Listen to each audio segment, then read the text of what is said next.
Desde Vergara y para todo el mundo. Una radio con propósito. Una radio con visión. Una radio para todos. El Libertador, 1210 AM.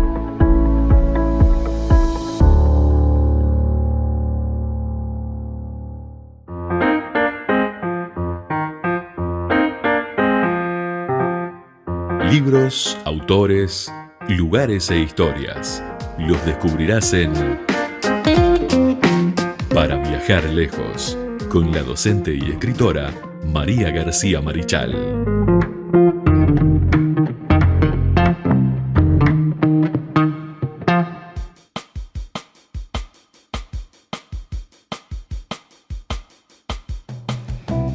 Continuamos con punto de partida aquí por la 1210 AM Radio El Libertador. Hoy con una nueva columna de literatura como todos los martes para conocer la historia de algún libro, de algún autor y bueno, lo que siempre hacemos aquí ya hace varios años con María García Marichal, que le damos la bienvenida. ¿Cómo estás, María? Muy bien, buenos días audiencia, buenos días Carlos. Como siempre, felicidad es lo que transmite estar en este lugar. Bueno, el placer es nuestro, María. Para la gente que se quiere comunicar con nosotros, 091 99 1210, 091 99 1210 por Telegram y por WhatsApp. Lo pueden hacer también con el prefijo más 598 si está fuera del país, o si no en nuestras redes sociales. Acuérdense que ahora las columnas no solamente están en YouTube, sino que también la estamos colgando en Facebook. Se lo pueden ver por Watch, video de Facebook, o si no en YouTube. Nos buscan El Libertador Vergara o Radio El Libertador en Facebook y ahí van a encontrar las distintas columnas, entrevistas, todo lo que está ahí. Y no solamente de este programa, sino de otros programas también que se están haciendo audiovisuales. Así que el saludo para Maika, para José, que están allí en Vergara y que también están haciendo sus contenidos. Estamos muy contentos con esto. Y bueno, vamos a lo nuestro, ¿no? Vamos a hablar un poquito de los cachalotes hoy. Exactamente, porque hay que aclarar un poco. Herman Melville fue una maravilla al escribir Moby Dick, pero tenemos que ver la realidad de lo que son los cachalotes, porque en aquella época el desconocimiento era muy grande. Y sí. La idea era cazarlos, porque la industria necesitaba lo que se llamaba aceite de ballena, porque se utilizaba principalmente la grasa. Había además una cacería con muchísimo desperdicio y no había un conocimiento real de lo que era el animal. Claro. Pero el enfoque que queríamos darle, Carlos, es no tanto desde el punto de vista de la novela épica, porque es una novela épica, sino de una realidad humana.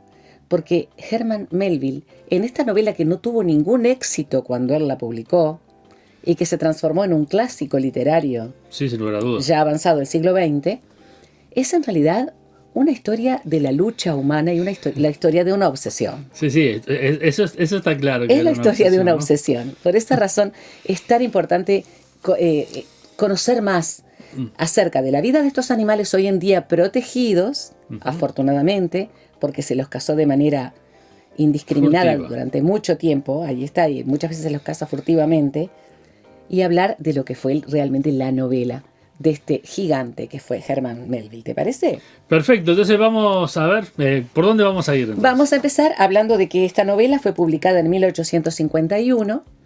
Estamos hablando de la mitad del siglo XIX. Narra la travesía de un barco, el Pequod, que comanda el capitán Ahab, que es un barco ballenero, además es un barco dedicado a la caza de ballenas. Y hay otros protagonistas, Ismael, que es de alguna forma quien narra, y el arponero Quicker, que es de origen neozelandés, es un aborigen de Nueva Zelanda. Ellos y otros personajes van en busca de Moby Dick, la ballena blanca, que en realidad era un cachalote y no una ballena. Rebecca Coxon en BBC History,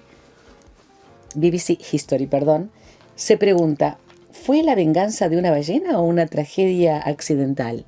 Yo le agregaría otra pregunta. A ver. ¿Qué tan obsesionado estaba Herman Melville con las ballenas? Porque estuvo en balleneros trabajando. Claro. Y seguramente... Qué laburito, ¿eh? No, por favor. Y seguramente debe haber sido motivo de sus sueños y de sus pesadillas el cazar ballenas. Pero vamos a hablar primero de la especie Bien. del cachalote. Los cachalotes constituyen una especie de mamífero marino cuyo nombre científico es Physeter macrocephalus, debido a que la cabeza ocupa 1/3 del cuerpo de este animal gigantesco. Es, después de la ballena azul, el animal más grande que existe y que ha existido sobre la Tierra.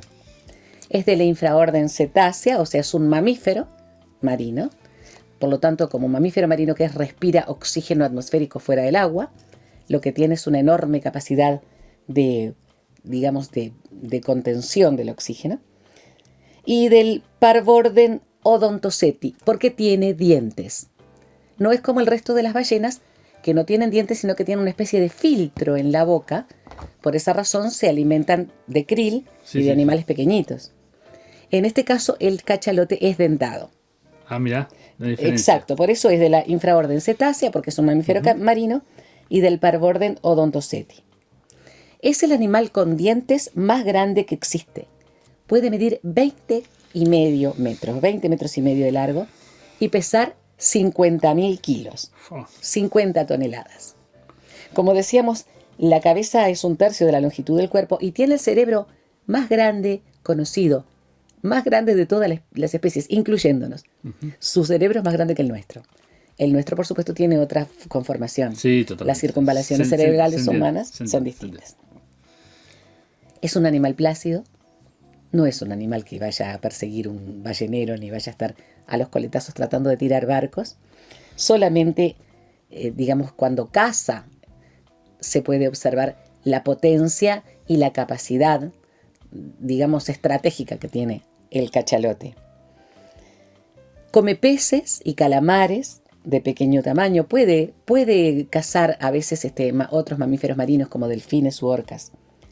Y se sumerge hasta 3.000 metros para cazar. Come incluso calamares gigantes y el calamar colosal, que son animales grandes, claro, porque no tiene la conformación bucal de una ballena con una especie de fibras, sino que tiene dientes. Claro, al tener o sea, dientes, puede morder, puede exactamente. Es el mamífero marino que se zambulle a mayor profundidad y es un cazador espectacular que realiza depredación activa sobre animales autónomos. Es decir, con hambre persigue presas y persigue otros mamíferos marinos para cazarlos. ¿Cómo lo hace? Emitiendo un sonido. Emite un chasquido tan poderoso que puede resultar hasta dañino para quienes lo escuchan en el agua. Es un chasquido terriblemente poderoso. Se considera que ese chasquido tiene varias funciones. Entre ellas, la de usarlo como sonar, es decir, como una especie de radar en el agua, como los submarinos, pero además da la impresión de que es tan fuerte el chasquido que de alguna forma ataca a sus presas por ese lado, o sea, las deja prácticamente desorientadas, las desorienta y después exacto. Puede cazarla con más facilidad. Con mucha más facilidad. Sí. Entonces, el chasquido del cachalote, que es ese sonido poderosísimo, uno de los sonidos más poderosos de la naturaleza, tendría, según los biólogos marinos, esas funciones. Quiero agregar que hace pocos años, esto no estaba en los artículos que estuve leyendo, sino que lo leí en la revista Science hace unos cuantos años, no muchos, pero unos cuantos, que duerme de una manera muy especial. Duerme en forma vertical con la cabeza hacia el fondo. Y puede pasar horas durmiendo el cachalote. Quedan como, si es una manada... Como una gran boya. Exactamente. Una gran en la boya. Profundidad, en el agua profunda, vertical con la cabeza abajo. Vi una foto, incluso sacada por un submarino, hermosísima, en la cual un grupo de cachalotes está durmiendo todo. Wow. Un grupo de hembras, machos jóvenes y crías, todos con la cabeza hacia abajo, en forma absolutamente vertical. Muy interesante. No hace mucho que se descubrió eso, ¿eh? Así que estamos hablando de un animal que es realmente mágico, fantástico dentro de lo que son los mamíferos marinos. Quiere decir que Herman Melville, al hablar y al escribir sobre Moby Dick, no estaba tratando con una ballena, sino con un cachalote. Los cachalotes son animales muy longevos. Según los biólogos marinos, pueden vivir hasta 70 años, si no más. Se reúnen en grupos de hembras, machos jóvenes y crías. Casi siempre hay una hembra que es, digamos, la matriarca, que es quien guía a la manada, porque es una manada, por más que sean animales acuáticos, son mamíferos. Y después, cuando los machos son grandes, empiezan su vida solitaria. Los machos grandes y viejos de los cachalotes son animales que atraviesan los océanos en soledad. Entre los siglos XVII y XIX los cachalotes fueron cazados sin piedad, sin tregua, para obtener lo que se llama el spermaceti y el ámbar gris. El primero se usaba para jabón y el ámbar gris tenía uso industrial. Entonces, era cazar al animal para extraer solamente estos dos productos de su cuerpo se desechaba. y el resto se desechaba. Claro. Era una carnicería, realmente mucho. Y bueno, estuvo al borde de la extinción el cachalote. Hoy en día goza de bastante buena salud, pero es una especie protegida, como todos los cetáceos, ¿no? Sí, sí. Especies protegidas. De todas maneras, como vos decías, ¿hay caza furtiva? Sí, la hay. Sí, de todos los animales, lamentablemente. ¿Los cachalotes son capaces de defenderse de los barcos? Sí. Tienen un gran tamaño. Si se sienten amenazados, son capaces de embestir el barco, de dar coletazos. Y ha habido casos en los que los cachalotes han hundido barcos. En 1820, un cachalote logró hundir al ballenero Essex. Y esto es de alguna forma el elemento que toma Herman Melville para hacer Moby Dick. No está tomado de un caso real. Exactamente, sí. Sí, está tomado de un caso real, pero digamos, haciendo una ficción mucho más profunda que la caza de una ballena. No tienen depredadores conocidos salvo el humano. Aunque las orcas, la orca es un delfín en realidad, las llamadas ballenas asesinas no son ballenas, sino que son delfines de gran tamaño, organizadas en grupos pueden cazar a las crías o a los jóvenes, a los juveniles. Es decir, estamos hablando de que son cadenas alimenticias y se cumplen como cualquier cadena alimenticia. Habitan en las zonas templadas los cachalotes. Aparentemente incluso se aparean y se reproducen en zonas templadas y siempre buscan, cuando están, digamos, sobre todo en la época de parición y de cría de los animalitos, están casi siempre en los precipicios abisales. Los precipicios abisales son las paredes continentales verticales o las grandes estructuras de las dorsales oceánicas, que son las cadenas montañosas submarinas. Allí donde hay grandes paredes prácticamente verticales, de áreas templadas en la región de dorsales, allí se pueden encontrar cachalotes. Ahí salió la profesora de geografía, ¿se dieron cuenta, no? Es que no puedo evitarlo, es un vicio. Así como el rock and roll es un vicio, bueno, la geografía también. Y esto es magnífico poder estudiar todo esto. Pero vamos a indagar un poco en la historia de Moby Dick y de Herman Melville. La historia de Moby Dick es una historia épica, es decir, estamos hablando de un héroe que está tratando de vencer a su enemigo mortal. Sí. En este caso, una ballena que no es una ballena, es un cachalote que además es albino, es blanco. De ahí la rareza. Por eso lo de la historia de una obsesión. Hay una rareza importante en el hecho de que sea una ballena que en realidad es un cachalote y que además es blanco. Y que por otra parte tiene memoria y es vengativa y malísima, muy mala. Entonces... No es mujer, ¿eh? No estoy hablando de mujeres, estoy hablando de un cachalote. Es broma, no se ofendan tampoco. No, por favor. Pero además tenemos que tener en cuenta que este cachalote enorme que es Moby Dick tiene dos características que lo hacen único. Tiene la aleta dorsal rota y tiene la boca retorcida. Es decir, no era cualquiera. Sí, no era cualquiera. Era una entre todos los cachalotes que existían en aquel momento del siglo XIX y que el protagonista, el capitán Ahab, va a tratar de destruir. ¿Por qué? Y después ahora vamos a ver por qué. Hay un odio entre los dos. Se odian a muerte. Cada vez que Moby Dick ve al capitán Ahab tiene ganas de destruir su barco y viceversa, ¿no? Decía que es una historia épica, pero una novela de aventura, una única aventura, pero es además una metáfora de la vida, una metáfora de la condición humana. Su caída en la obsesión, la caída en la obsesión del humano, que no es nada demasiado raro.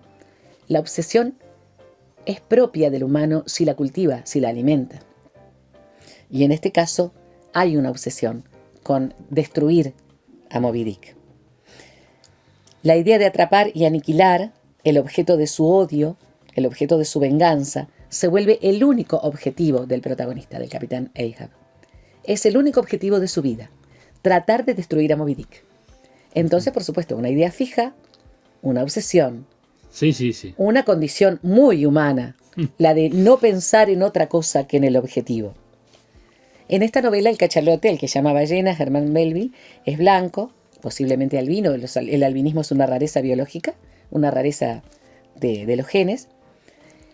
Moby Dick recuerda, es capaz de experimentar odio, rencor y deseo de venganza. Entonces hay un juego de espejos con el capitán Ahab.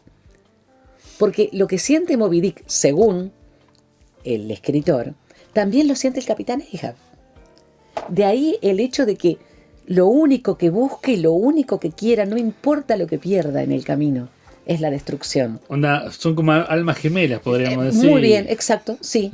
Sí, yo lo trabajaba como juego de espejos, pero lo que vos decís es cierto. Digamos que hay una especie de conjunción de almas gemelas, con odio, con rencor, con deseo de destrucción. Claro, la búsqueda y el enfrentamiento se transforman en la única opción de vida, tanto del cetáceo como del capitán. Si vamos a hablar de Herman Melville, cómo pudo escribir, cómo fue capaz de llegar a escribir esta novela que hoy en día es un clásico universal de la literatura. Él nació el 1 de agosto de 1819 en New York, en los Estados Unidos, y falleció el 28 de septiembre de 1891, con 72 años. Sus abuelos fueron héroes de guerra de la independencia de su país, y él fue un niño criado con las comodidades propias de la gente que tenía poder económico importante. Al mismo tiempo de esa comodidad existía una férrea crianza, una estructura familiar muy férrea, porque la mamá era una calvinista muy, muy convencida. Herman fue maestro rural durante un tiempo, pero no le gustaba el trabajo del magisterio y le encantaba embarcarse, amaba el mar. Entonces estuvo embarcado en barcos balleneros y de allí la idea de la cacería, de los arponeros, de la búsqueda, del estar permanentemente oteando el horizonte para encontrar al animal que había que cazar.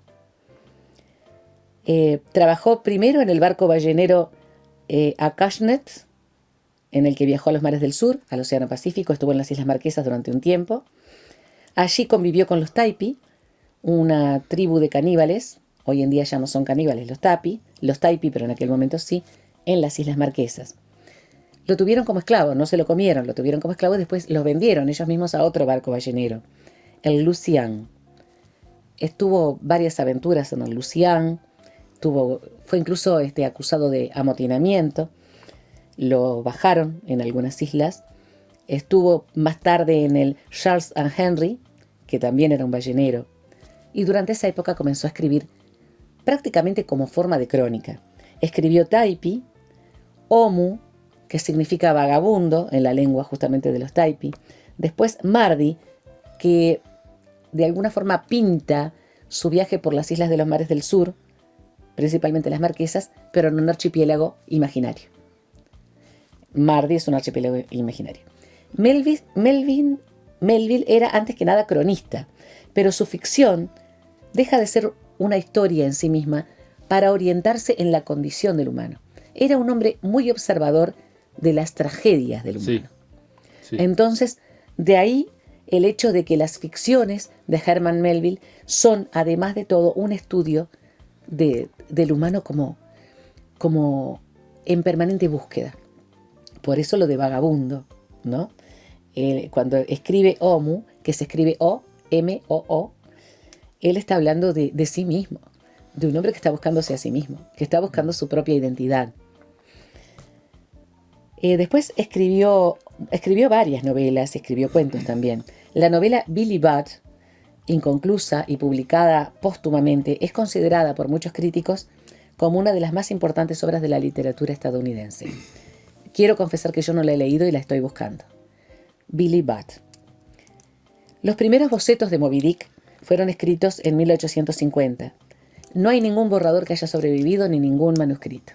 No nos olvidemos que era un hombre que estaba permanentemente embarcado, que seguramente tendría un baúl con algunas de sus cosas y que estaba expuesto a las condiciones ambientales. Sí, sí, sí. Y Como estaba leyendo que casi se pierde la obra.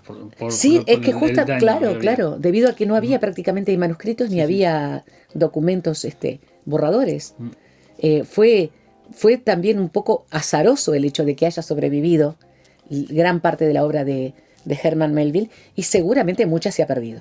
Y seguramente. Seguramente mucha se ha perdido.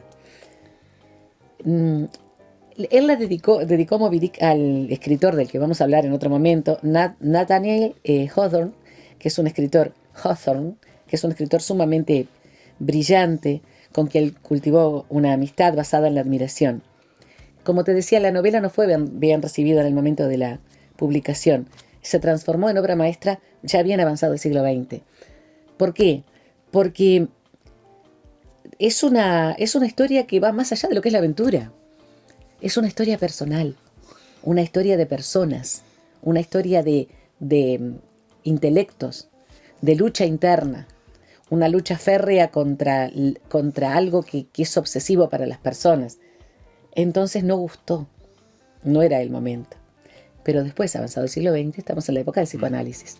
Sí, se editó primeramente como el nombre La Ballena. La ballena, exactamente. No tenía el nombre. No. Después se transforma en Moby Dick, que es además, hoy en día, creo Sí, que claro. el 99% del mundo alfabetizado sabe de qué se trata Moby Dick. Sí, sí. De ahí la importancia, ¿no? Fíjate la frase que dice el capitán Ahab, que de alguna forma es el eje de toda la estructura de la novela. ¿Qué no conseguirá un hombre cuando desea una cosa? ¿Qué no conseguirá un hombre cuando desea una cosa? El deseo del capitán Ahab es destruir a ese animal. La historia comienza con Ismael, un veinteañero, que deja los estudios y quiere aventurarse en un ballenero. Viaja a Nantucket, centro ballenero estadounidense que se encuentra en Massachusetts. En el camino conoce a Quico, que es un arponero aborigen, un neozelandés, y ambos se embarcan en el Pequod y no ven al capitán. Durante los primeros días, quien comanda es el primer oficial, Starbucks. Starbucks, sí. claro. De ahí saca el nombre la cadena. La cadena de cafeterías es justamente... Es una de las anécdotas. Exactamente. Justamente Starbucks, que es el primer oficial, es el que después da nombre a esta cafetería porque incluso hasta el logo, ¿no? Sí. Tiene que ver tiene que ver con el mar. Starbucks, Shiv y Flash, que son el primero, el segundo y el tercer oficial, son quienes comandan el barco en primera instancia. Cuando aparece el capitán Ahab, que tiene una pata de palo en lugar de pierna izquierda, tiene una cicatriz en la cara, es un hombre que mete miedo, digamos, para ser bastante coloquiales, un hombre intimidante, se dan cuenta Ismael y el resto de la tripulación de que es un hombre enfermo. Es un hombre enfermo de los nervios. No duerme, prácticamente no come. Está permanentemente con la idea fija de otear el horizonte hasta encontrar a Moby Dick. Claro, según la historia, Moby Dick le arrancó su pierna izquierda. Y de allí es que el odio y el rencor sea tan grande. Pero a su vez, Moby Dick no quiere ser casada. La ballena no quiere ser casada. Es su muerte. Entonces, trata de encontrar a Ahab para destruirlo. O sea que si Ahab estaba obsesionado, Moby Dick también. Hay una obsesión mutua entre ambos. Humaniza un poco al personaje. Claro, ¿no? que sí, exactamente. Es una de las novelas en las que uno de los personajes principales, que es justamente el cachalote, Moby Dick, la ballena, tiene características humanas. De ahí lo que tú decías, de almas gemelas, o lo que yo planteaba de juego de espejos. Hay un enfrentamiento. Entonces, más allá de la novela en sí misma, Moby Dick es una historia de la condición humana cuando se vuelve obsesión. Y es realmente trágico, durísimo, porque todo va a ir, digamos, rodeando esta idea, la idea de atrapar a Moby Dick, la idea de destruirla, la idea de vengarse, porque lo que hay es un deseo profundo de venganza por parte del capitán Ahab.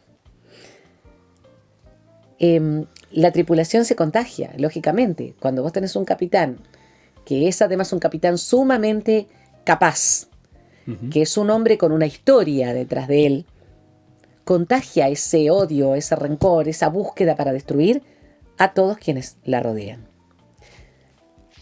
Por supuesto, se vuelve loco. No sé si Moby Dick se llegaría a volver loca, pero Ahab se vuelve loco. La locura como resultado de la obsesión impresionante. Yo pienso en Herman Melville y en todas esas aventuras en las Islas Marquesas, con los aborígenes de las islas, viviendo entre caníbales, subido a un ballenero y a otro, en una época en la que la caza estaba absolutamente, digamos, aprobada. Sí, aprobada. Sí. ¿Qué cosas habrá sentido?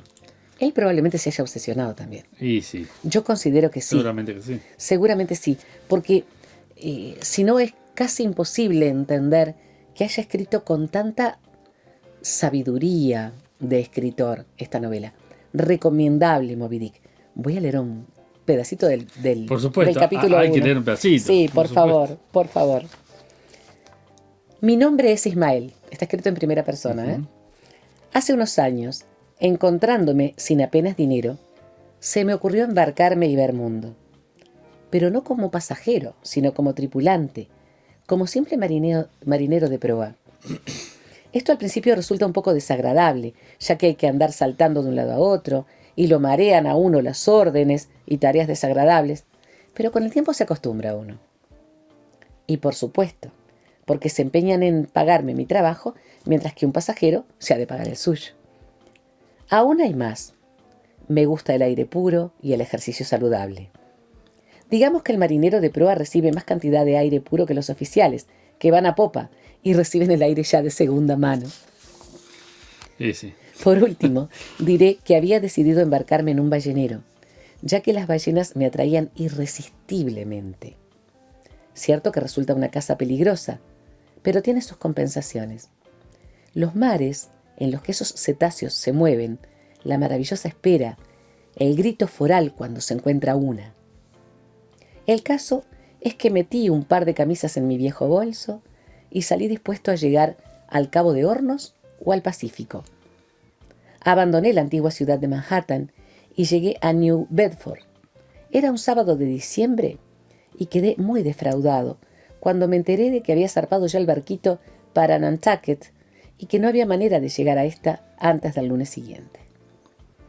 Y yo estaba dispuesto a no embarcarme, sino en un barco de Nantucket, desde donde se hicieron a la mar los primeros cazadores de ballenas, es decir, los Pieles Rojas. Como tenía que pasar 2 noches y un día en New Bedford, me preocupé ante todo de dónde podría comer y dormir. El primer paso que da Ismael antes de embarcarse en el ballenero. La pluma de Herman Melville es sumamente atractiva. Es muy encantador leer Moby Dick. Más allá de que es una novela, como decíamos, profunda, donde la condición humana se ve muy desnuda para el lector y donde vemos además la cacería cruel de los cetáceos. Tenemos, como siempre, que contextualizar el momento. Por supuesto. Ismael, o sea, el propio Herman Melville, habla de que fueron los Pieles Rojas los primeros cazadores de ballenas. Yo quiero aclarar que él se refiere principalmente a los aborígenes canadienses, ¿no? Y del noreste de los Estados Unidos, que vivían en el hielo y que salían a cazar en sus kayaks o en sus embarcaciones de piel, de huesos y piel, entre ellos los inuit, por ejemplo. Los inuit eran grandes arponeros. E incluso queda dentro de la población inuit, que nosotros mal llamamos esquimales, Claro. hoy en día arponeros. Ser arponero era un arte, además de una profesión muy bien paga en ese momento. Y claro, es cruel, estamos hablando de la cacería de la ballena, pero estamos hablando del siglo XIX. Sí, claro. En aquel momento no había todavía una conciencia de la importancia de las cadenas alimenticias, del cuidado de los cetáceos, de que los cetáceos son mamíferos marinos de enorme antigüedad biológica y que por otra parte son maravillosos, son seres maravillosos. son hermosísimos, son seres familiares, cuidan a sus crías, amamantan hasta muy grandes a sus cachorros. Pero en aquel momento eran objeto de cacería para obtener productos de ellos. Y luego se desechaba el resto. Cruel, por supuesto que sí. Pero Moby Dick también era un ser capaz de vengarse con saña de quien lo perseguía. Recomendable, Moby Dick, para aquellos a quienes les gusta la aventura y a quienes además les gusta indagar en la condición humana, como por ejemplo en el caso de las obsesiones. Sí, hay alguna película también, alguna recomendable. Hay una película, ¿no?, con Gregory Peck, yo vi cuando era chica. Está muy linda esa película, porque además está el capitán Ahab está absolutamente bien representado con cómo lo lleva. La idea obsesiva lo lleva a la enajenación. No importa lo que pase, no importa si muero en el camino, esto tengo que destruirlo. Y Moby Dick aparece también para la época de Gregory Peck como digamos, una imagen muy, muy hasta romántica, ¿no?, de lo que eran las ballenas en aquel momento. Bueno, muy bien, entonces así pasó Moby Dick para viajar lejos, y bueno, la próxima semana tendremos algún otro autor. Para aquellos que quieren los talleres literarios o los desayunos literarios, pueden encontrar en la descripción de los videos toda la información ahí, y si quieren recomendar algún también mándenlo, que lo vamos a poner en la descripción, ¿no? Cosa que me interesa mucho.